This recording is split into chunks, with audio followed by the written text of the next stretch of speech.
It is time for another edition of Flames Unfiltered, hosted by Brad Burud and Kyle Lewis. And yeah, I think it's pretty clear where this team's going, but we got a lot to talk about still. And it's crazy that we're talking about it's clear where this team's going on November 15th, but we are. Yeah, it's not the beginning of the season that any of us anticipated, but it's the one we got, so that's what we're going to talk about. Is it okay? You just said a key word, anticipated, because I wrote in my notes here, I wrote like that I'm surprised, but then I thought about it after I wrote that. I'm like, well, like, how surprised am I? Am I really that surprised? I don't think I'm that surprised. No, there's some good surprises too. I'm surprised so many players that struggled last year have made no progress in ending those struggles. Yeah, very few have improved, unfortunately. But know. I guess I'd say Mangiapane's improved over last year. I thelt. I mean, he had a goal called back last night, but I mean, he's been better. Yeah. There's a lot to cover. You know, there's a lot to cover. In a psychotic way, is like, is this team more fun? Is it fun to watch though? Kind of like I've found myself fairly entertained during these games. Well, I think you're entertained because we finally have some youth in the lineup, right? I think youth creates hope. Hope creates entertainment. That gives you something to live for, right? To live for. That's probably a bad term. Oh, man. Live the hockey world. God, reel that one in. Maybe that's why I've been such a asshole the last 2 weeks. I've been crabby about this hockey team, and maybe I've gone a little too far right there, I think. But you know what though, seriously. I mean, we take our sports so seriously, and I mean, as Flames fans, I mean, we're apt to do that. So it's like it sounds dramatic, but I know exactly what you mean. I mean, we put a lot of stock in our team. We spend a lot of time and money on our team, and it's challenging in seasons like this one has been thus far. I'm just worried about how much music talk we're gonna do before April if this continues. I wouldn't say I'm worried about it, but we might have to change the name of the podcast potentially. So let's get something simple out of the way really early on in this show, if you don't mind. Let's do it. All right. So here, I don't want to spend a lot of time on this because I think it's stupid. So this is how I'm going to fire off today. We're starting it with stupid. Okay. So Darren, I think it was Darren Dreger, who I have a great amount of respect for. He's a great analyst and hockey insider. But Darren Dreger, I believe it was, that stated that Nazem Kadri does not want to be part of a rebuild. I don't give a shit. Well, it's not even that you don't give a shit. It's like, well, fucking duh. He didn't sign a 7-year deal in Calgary to be part of a rebuild. Like, how is that news? We all know that. But you know what, though? Like, when you sign a contract, like, you don't know. There's no guarantees on what direction the team's going. No, but I mean, they got Huberdeau and Weegar. They had Markstrom. Like, there's reasons to believe this is be a competitive team. I just thought it was so dumb to say, oh, he doesn't want to be part of a rebuild. Well, no, I mean, he's in his mid-30s. Like, he wants to win again. Like, I get it. Oh, so do I. I totally get it. But I got a solution. Play better. Like, you were a lazy ass. And hey, he had a very good game in Montreal last night. Yeah, and playing with Connor Zary has been really good for him. I fessed up even with the X Factor last week to my criticism of him because he has been better. But he started off terrible, and he absolutely horrendous. Terrible last year too. The second half of the season, he was a ghost. And so, like, if you don't want to be in this predicament, like, you better figure out a way to get you and your teammates going, so you're not in that predicament. Yeah, absolutely. So I just want to get that out of the way right off the hop because I just thought it was dumb. I mean, I don't think that's newsworthy at all. I think anybody could have figured that one out. However, I'll digress. I don't want to be part of a rebuild either as a fan and podcast host. I don't really feel like doing that. Oh man, no, choice at this point. I think the writing's on the wall. But I saw another tweet today from Ryan Pike, and he says, assuming making the postseason is still the goal, the Flames would need to play their remaining 67 games at a .619 clip to reach 95 points. That is not that bad, though, really, is it? 95 points won't even guarantee you a playoff spot. You almost have to bank on 100. I don't know in the West this year. I don't know. Well, okay, yeah, it's a little convoluted. Remember when you could be sub 500 and make the playoffs? Yeah, I didn't like that though. Well, not like I really liked it, but it's like getting rewarded for taking the ugly girl home. I mean, we don't want to do. reward stuff like this. I mean, that's why our world's the way it is right now, right? Oh man, that's and the Flames Unfiltered analogy of the year goes too. Uh, Oh man, wow. All right, where do you want to go with this show today? Where do we want to go? Yeah, what do you want to talk about? Well, what's eating at you? What's eating at you the most? Let's get that out of the way so we can end it on a good smile. Well, I guess, I mean, the biggest thing, and we'll we can do some quick game recaps here. Like, the Flames are, since last we spoke, they lost a bit of a back and forth game in Toronto. They get down badly in Ottawa, and they squeaked out a win in Montreal, largely thanks to Jacob Markstrom, which I do want to point out, by the way, that win did wonders for his save percentage. He's now at .905 on the season, so he's back to kind of normal territory. But great, we finally have a goal in Calgary above 900. Okay, isn't that crazy? It feels like the late 90s again. But man, where are we without these kids? 3 of 6 points on the road. Are we supposed to be happy about that? If we had a better start in general to the season, it would have been okay. An Eastern Road Swing 1-1-1, sure, but based on how poorly they've started, no, that 6-game losing streak sunk us big time. Yeah. But where would this team be without the play of Connor Zary and Martin Pospisil right now? My God, those guys have been good. They've been so good. Are we talking about positive right away? We're going to end it with shit. Huh? Well, we're going to go back and forth here. Okay. I think that's one of the things we do best on the show, right? You and I as hosts and just as Flames fans in general. Man, so the presence of mind of Connor Zary last night to direct that puck into the net by putting the blade of his stick against the boot of his skate to ensure there was, and I don't know if this was a conscious choice, but to make sure there was no kicking motion or no construed kicking motion. That was pretty cool, I thought. I don't even know how to express how impressed I am with him so far.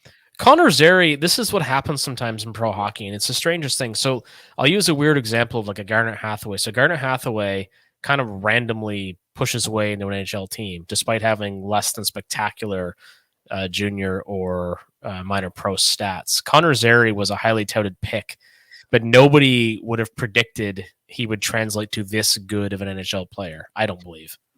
I'm with you. You know what's crazy about this, though? And I've thought about this so many times. Why in the hockey world, if a guy comes in like Connor did now, right? And is blistering right out of the gates. Yep.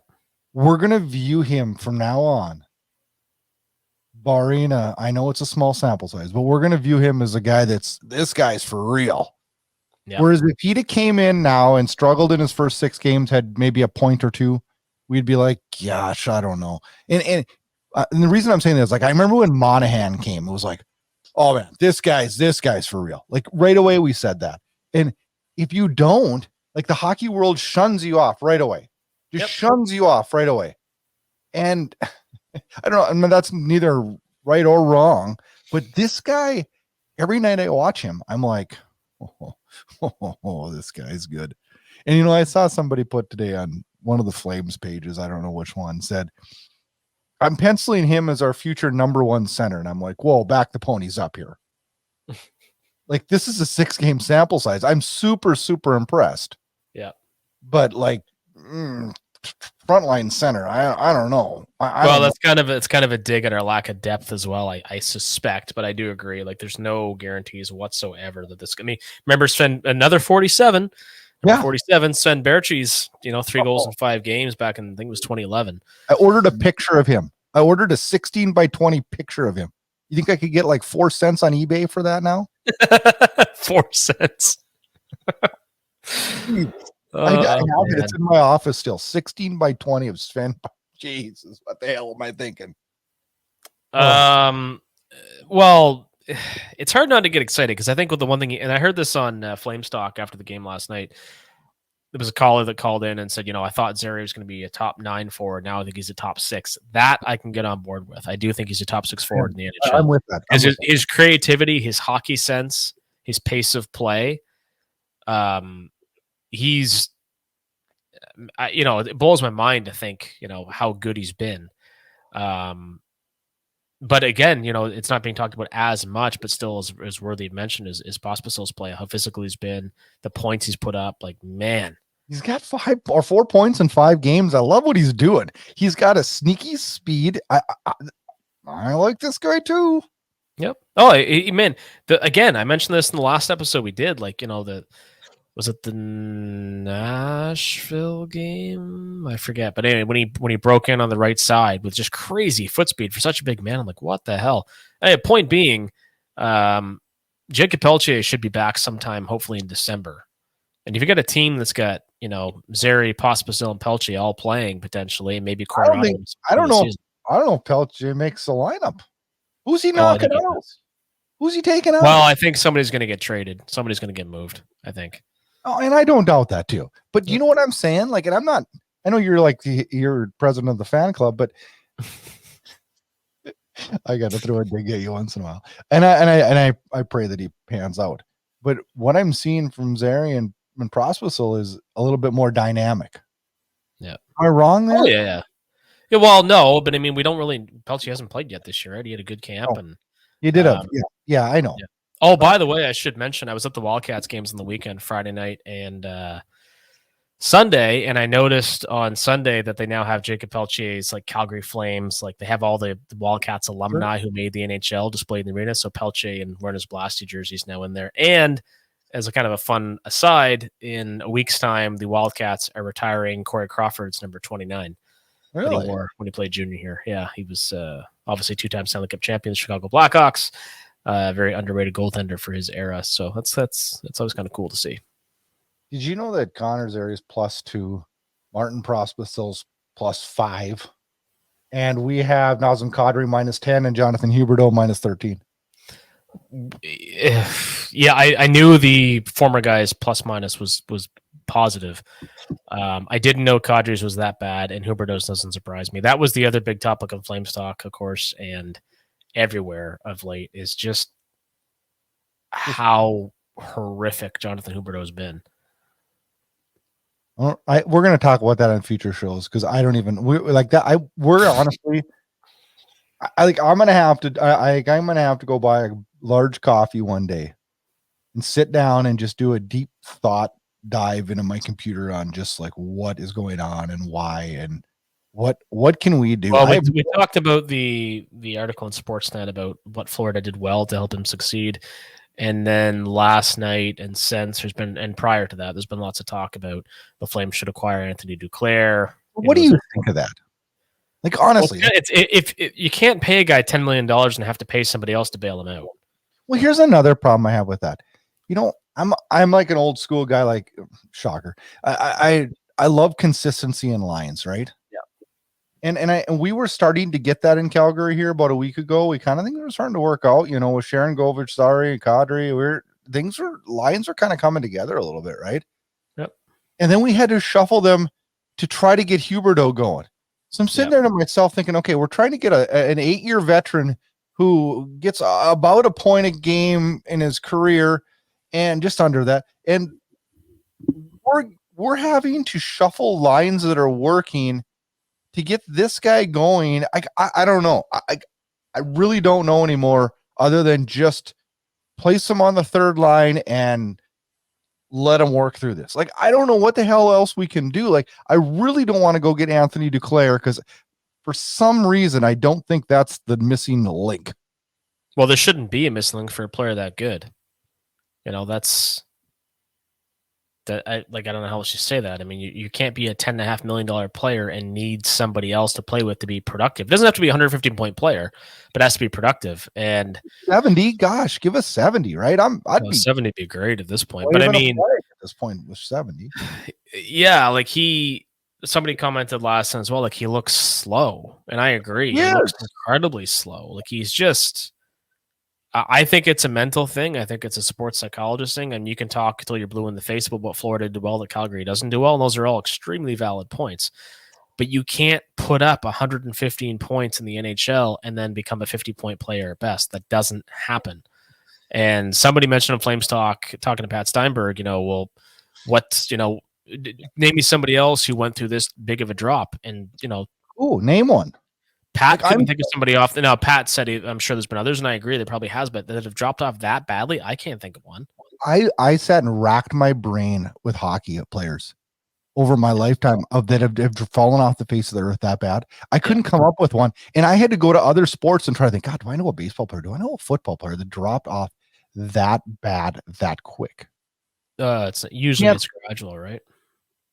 Well, gosh, I mean, like I've never in my life seen a guy get traded to another team and fall off that bad for this long. And it's not like he fell off for 15 games or 20 games while he acclimated.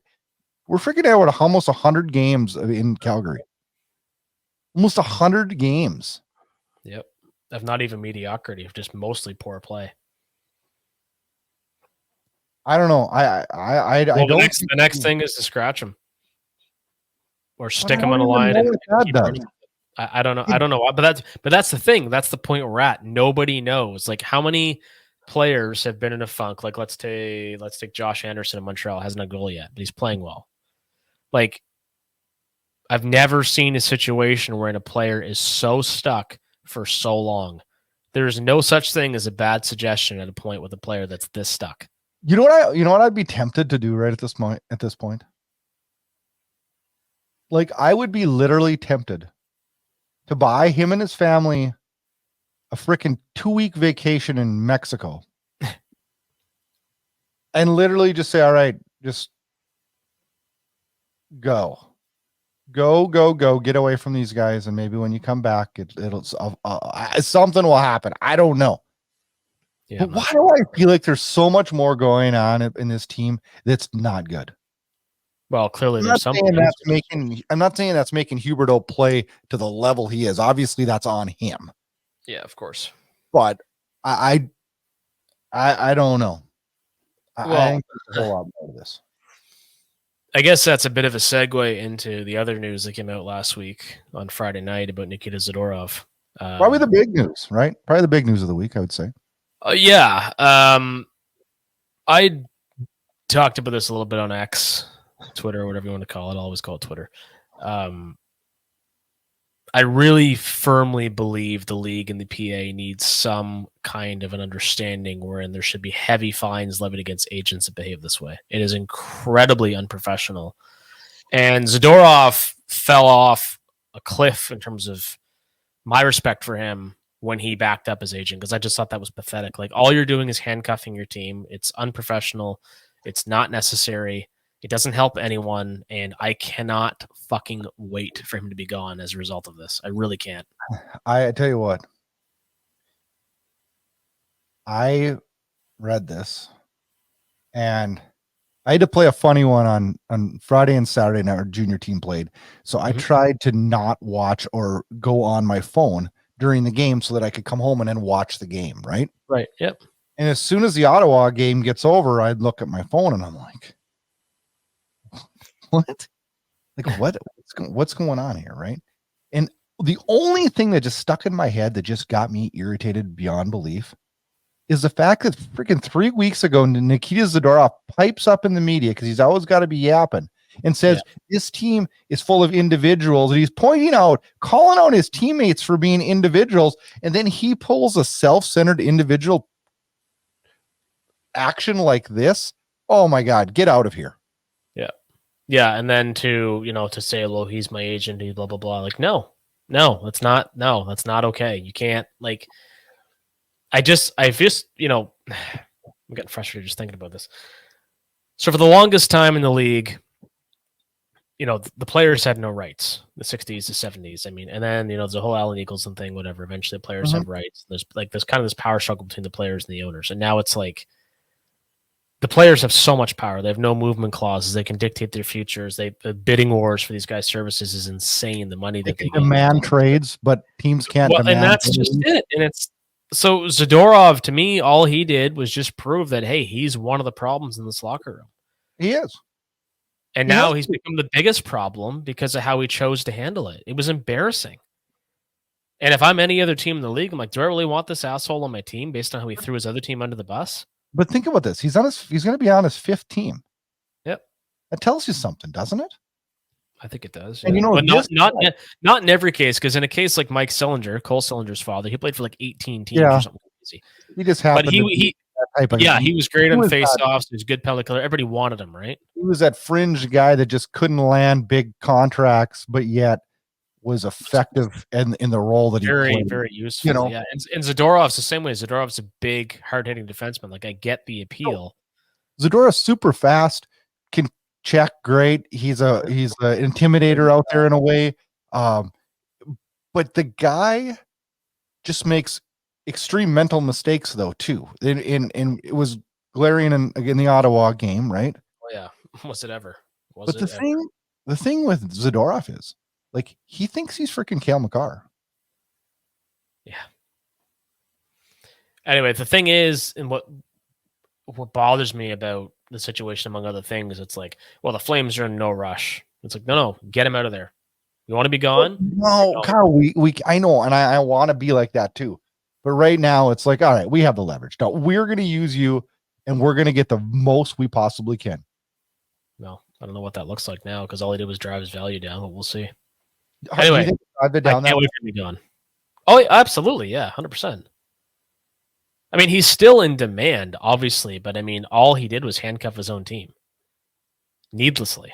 But here's one of the things I'll push back a little bit on that. I don't think he drived his value down in the fact that most teams are looking at him for this year, and then we'll see how it goes for the future. Yeah, sure. Right? Because he is a UFA. But it's a lot different, though, when a team is shopping you because you're going to be a UFA versus a team shopping you because everybody knows you want out. Yeah. So how long do you want that distraction in your locker room, I guess, becomes the question. But anyway, all of these guys, all the UFAs, regardless of how the team does the next few weeks, which I don't think it's going to be anything spectacular. I'd like to be wrong about that. But you got to take the best offers you can get and get moving. That throws us right to our X factor because it is about Nikita Zadorov. And that comes from John Bateman, sports fan YYC. I think the Zadorov hype is great. Let's get Toronto and Edmonton massively overpay for a guy who won people over with his attitude when he's a high-priced third pair D-man. And that's the line that really stuck with me. He is an overpriced third pair guy. Yep. He's overpriced because of his intangibles, like his size. He thinks that he is a 20-minute a night top end 1-2 defenseman, and he didn't prove that in Buffalo. He didn't prove that in Colorado. He didn't prove that in Chicago, and he hasn't proven now in Chicago. I remember Eric Francis commented in the 21-22 season, Zadorov. He made a comment about, playing more minutes in Calgary, and he thought he could handle it. And Zadorov was like, "Oh, I played, top 4 minutes in Chicago. Like, do you even watch?" They sucked. Yeah, exactly. They were terrible team. I heard this comment today on one of the sports radio shows, and they were talking about how you take Branson, right?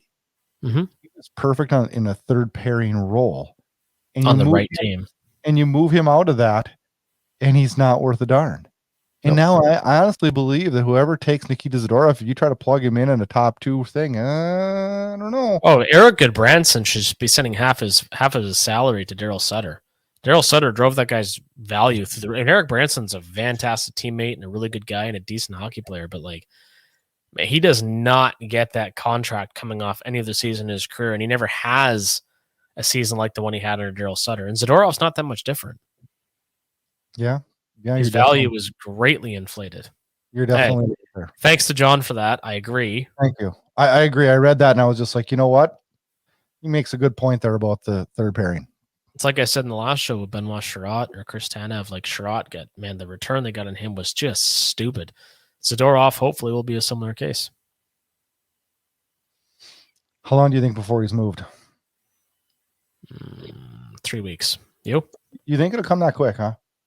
I hope so. I don't know why. I feel like it's January. I feel like I don't know why. Drager and all these guys were talking. I think it was those guys were talking about it's like wholesale fire sale in Calgary, and I'm like, yes, I agree that the writing's on the wall on what direction we're going this season, and I agree with it, right? But man, I'm all about I'm probably right now if I'm Craig Conroy, I'm probably wanting to move Tanev before Zadorov. Simply because I'm worried about injuries. Yeah. I don't know. It's interesting because, I mean, we're going to have to see the next few games go. If they go on a bit of a run and get closer to 500, it's like, well, maybe they're going to try and turn this thing around. But I still think even if they do, you got to cash in on those pending UFAs. This week is going to be really telling. If you looked ahead at the schedule, it is a little bit of a murderer's row coming up here. It's not looking good. I know we have Vancouver, the Islanders at home this to wrap up this week, and then we go to Seattle, Nashville, Dallas, Colorado, Vegas, and Dallas.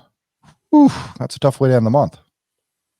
It is. Yeah, we'll obviously have to see how that goes. But I think one thing that's kind of the theme here that's being proven, again, referring to the play of Pospisil and Zary, like, and even DeSimone, like, the types of players the Flames have to acquire, the types of things they have to do, all that success comes from incorporating younger players and younger talent into your roster.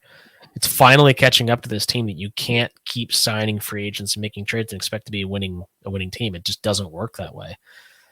So I think, to your point about the schedule, it's very telling. This is what's going to turn the rest of our season, is basically the next 5 games. If they don't go on something of a streak, the season's lost and you start selling off assets as soon as you get the offers you want for them. So let me ask you a goofy question. And I can't believe I'm asking you this because I know you and me are both very competitive people. Mm-hmm.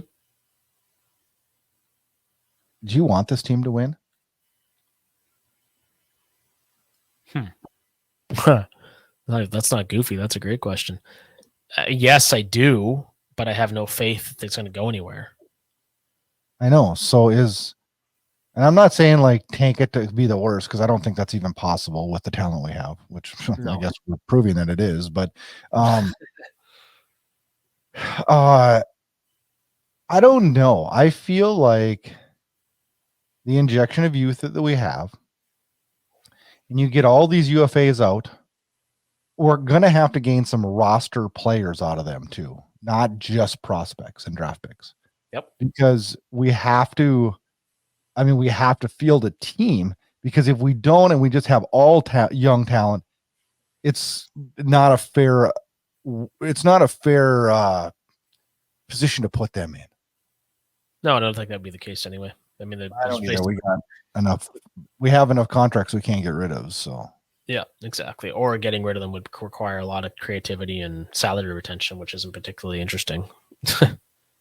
I tell you what, if I was Craig Conroy and I had owner's permission, I'd be retaining on a bunch of guys and letting guys go and getting more for them because you're retaining. But we'll see how that plays out. But it's gonna be really interesting, really interesting. But the good news in all this is, again, to put a more positive spin on things, it's like Dustin Wolf's playing Ottawa. You can't really fault him for any of those goals. Pospisil and Zary, Rick DeSimone, hopefully Peltier comes back, Coronado gets recalled. Like the kids are better than most people expected. I would argue than pretty much anybody expected. So what's your honest, and I'm not knocking Wolf for his Ottawa performance. Well, what's your honest assessment of that?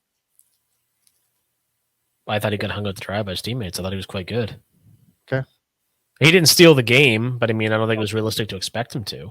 I thought he was okay. I mean, I thought he was good. I didn't think he was like outstanding, but no, he was good. Probably not fair to think he deserved a better fate than what he got. So that begs another question that I've seen so much this year, and I've just kind of watched it and it's kind of eating at me. I like the Dan Vladar acquisition. Mm-hmm. So did I. I thought up until he was handed the keys last year, Dan Vladar was really good for this team, really good.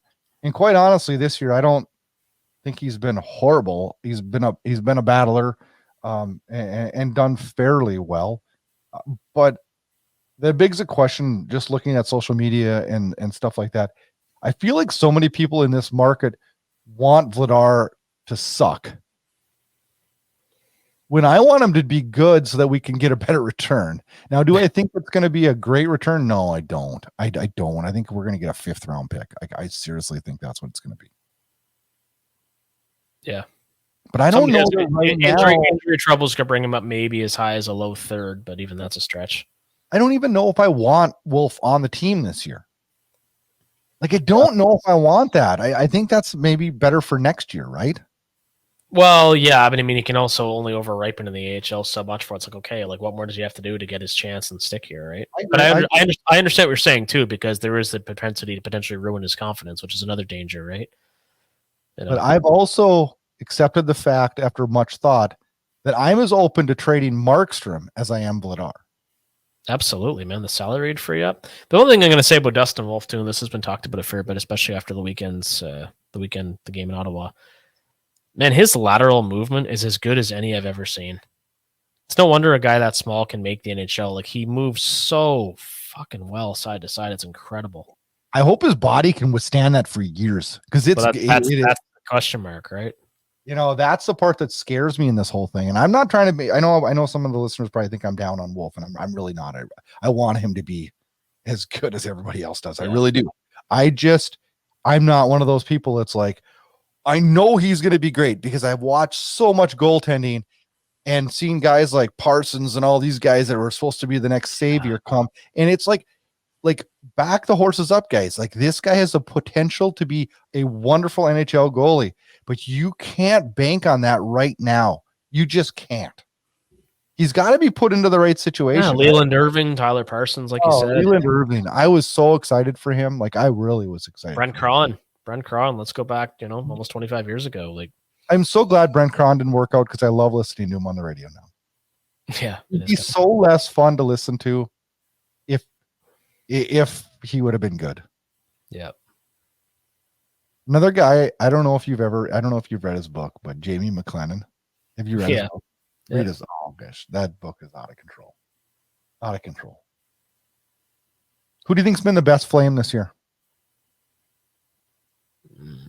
Connor Zary, honestly. Fair enough.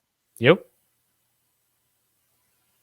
Yeah, I mean, I gotta ask the question, dude. I don't even have an answer. Pretty dumb. Yeah, I've been impressed. I'll tell you the guys I've been impressed with.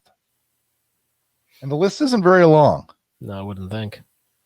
Prospisil,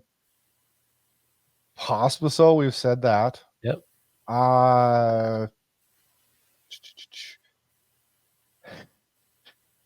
Zary. I don't think Blake Coleman has been bad. I think Blake Coleman's been very good. He's been exactly what I would expect from him, and Andrew Mangiapane. Outside of that, you know what? AJ Greer. Okay, I'll give you AJ Greer. Walker Dewar, no, not so much. I'm disappointed in Walker Dewar. He hasn't played at all lately. But he hasn't jumped off the page like he did last year a few times. No, I think one guy who's starting to come on now that I'm hopeful has a huge season is Mackenzie Weegar. He's looked really much better the last few games. Yeah, he has. Yeah. You know what prospect I'm really excited for?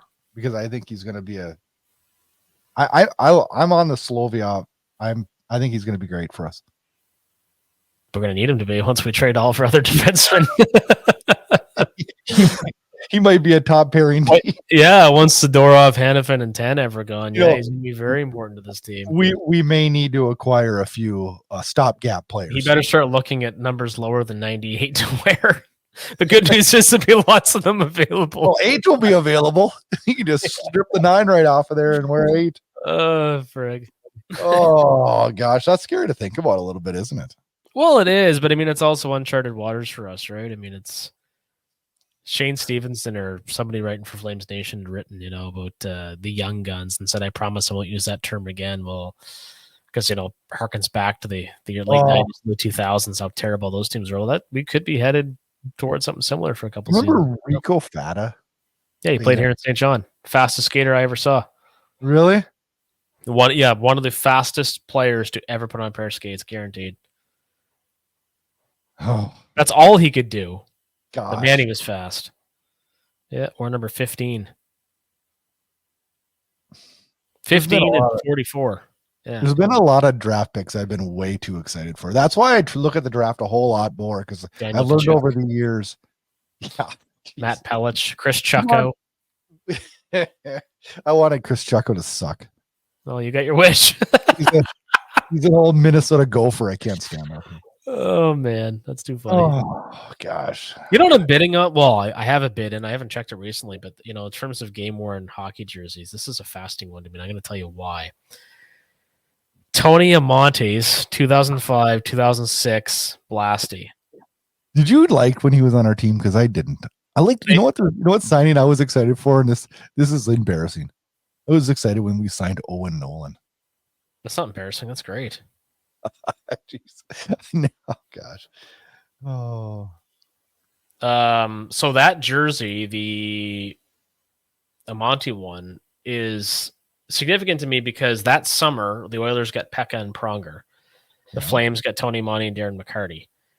So after years of being shitty and not being able to attract or afford prominent free agents, Tony Amonte signing in Calgary was like, oh my God. I knew he was getting older by then, but it's like Tony Amonte, one of the best American-born wingers ever, signed with the Calgary Flames. Like, I remember like my 17-year-old brain was like, I was like, what the hell?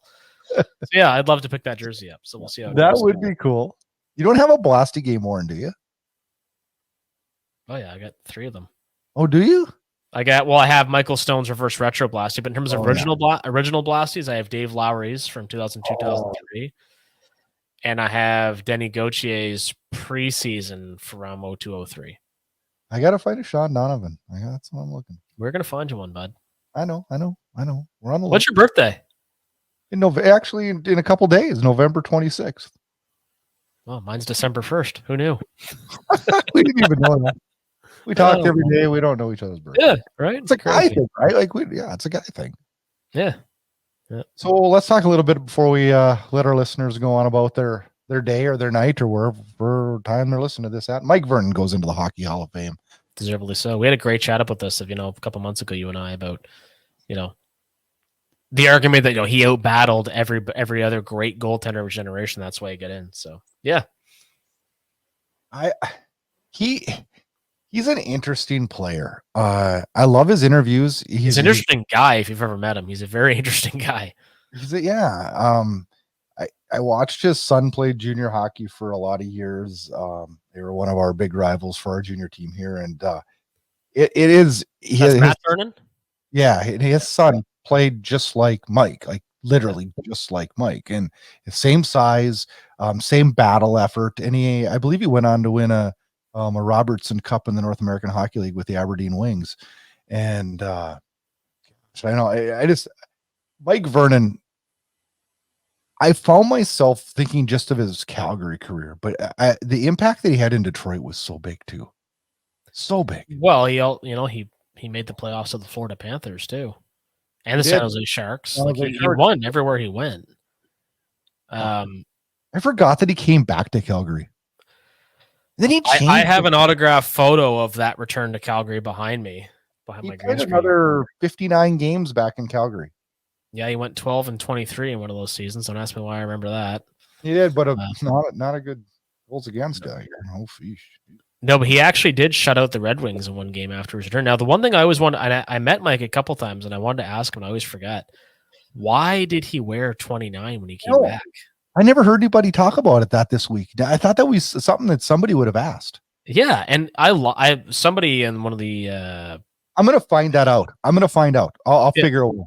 One of the game worn communities, somebody acquired a Mike Vernon 29 Flames game worn jersey from 2000-2001. Just saw it.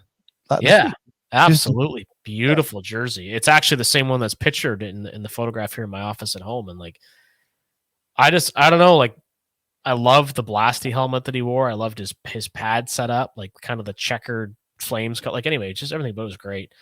But anyway, back to the point. He had success everywhere he went. And I remember when he got traded from Minnesota. Who did he get? He didn't go to Minnesota. Yeah, it was part of the expansion draft. He got plucked by the Wild, but never played for them. And he got traded to Calgary for really? Dan Cavanaugh. See, I did not know that. Well, it's not worth knowing, but I know it. Dan Cavanaugh, like a 5th-round pick. But he said at the time when Craig Button had reacquired him in Calgary, he said, I was going to retire here anyway. He was actually shocked because I think he was interviewed. It was on a podcast a while ago. Mike Vernon was about the Hall of Fame, whatever, and he talked about getting traded back to Calgary. He was like, he couldn't believe it because he left in that trade for Steve Chasson in less than ideal circumstances, like a contract dispute. Okay, fuck you, Mike. See you later. Like it wasn't a good time because that was Doug Risebrough, I think, that shipped him down. Yep. Yeah. I remember. Yeah. Now that you say that, that wasn't. 94, I think it was 93, 94 season. I've got it right in front of me. Yep. 94, 95. He went to Detroit. Yeah. Yeah, that wasn't a good exit, but I'm glad. Like, I hate it when players that are so like icon type players and it's a bad exit. That's I just eats away at me. No, as it should. It's just But man, what a great. Mika Kiprusoff's the best goaltender in Flames history. I don't think there's any argument about that. But in terms of just raw skill, but Mike Vernon, man, there's never been a better battler. Like he's well deserving in the Hall of Fame. He just all he did was win. It'd be fun to have one of those Cooper helmets like he has too. I did see one of those. Like the one in your background for tonight. Yeah, that's sweet. It is. Yeah. He played here in Moncton too, actually. I just was looking at that. He played for the Moncton Golden Flames of the American Hockey League. Yeah, along with guys such as Brett Hull. Yes. I used to watch Brett Hull when he played for University of Minnesota Duluth. Wow, isn't that crazy? Yeah. It's crazy that I'm that old to remember going to games and watching Brett Hull play for college hockey. Yeah. I suppose, eh? Holy shit. Man. Oh, so what do the Flames got this week? Thursday, we got Vancouver coming to town. The damn good Canucks. Who knew? Could you get any hotter than the Vancouver Canucks? Yeah, I don't know. We'll see what happens with that one. Yeah. Casey DeSmith, probable starter. Jacob Markstrom, probable starter. We'll see what happens there. Then Saturday night, Islanders come to town, and then Monday, Calgary goes to Seattle. And then that schedule that we talked about earlier on in the show, it just gets harder and harder as November comes to a close. Yeah, but around the time of our respective birthdays, we're going to have a much better idea of what the hell's going to happen with this team. That's that American Thanksgiving right between our birthdays. And that's the podcast where we're going to really know, I think. And we'll talk about how that American Thanksgiving is a big factor on how the season goes out. And I think we'll have plenty of talks in the next couple of weeks about, who's on the trade list? What are we willing to get? Or what are we willing, to what would we like in return, I guess? And kind of map out where we would take this team as this season goes if it continues to go the direction it's going. But you do look at the numbers and, I'll tell you what if we rattle off 5 out of 6? Boy, it changes things quickly too. It could. Hard to imagine right now, but you never know. It is really, really hard to imagine right now. Oh. Ever the optimist. One thing I wanted to touch on before we get on out of here, Hockey Fights Cancer Month is going on right now. I'm going to put a link on the podcast below or go on over to our website, flamesunfiltered.ca, and make a donation if you can. Every family, almost everybody I know has been affected one way or another, and it's a terrible thing, and it's a great cause. So if you were able to, anything helps. You can click on that donation link below, and we'll be extremely grateful for that. Kyle and I are working on. I got t-shirts. I got a whole stack of t-shirts headed your way, Kyle. So we're going to be getting some Flames Unfiltered t-shirts out to the listeners. And also got some giveaways coming up soon. I'll be tweeting some pictures of some different stuff we're going to be giving away over the next couple months on Flames Unfiltered. It's been a little bit trying of a year, but Kyle and I are trying to have as much fun and make these shows as funny and fun as we possibly enjoy it. Appreciate all the listeners, new and old, and all the interaction, and the introduction of the X Factor this year has kind of added a new dimension to it. So as frustrating or as difficult as some of this can be, given nights, it's still a ton of fun. It is, and you know what? I guess when you put it all into reality, life has its ups and downs, and when we can sit back and relax and watch a hockey game, it's a pretty good game. Absolutely. All right, Flames fans, we are back next week talking Flames hockey again. You guys have a good week. Enjoy this weekend's games, and Kyle and I see you next week. Can't wait.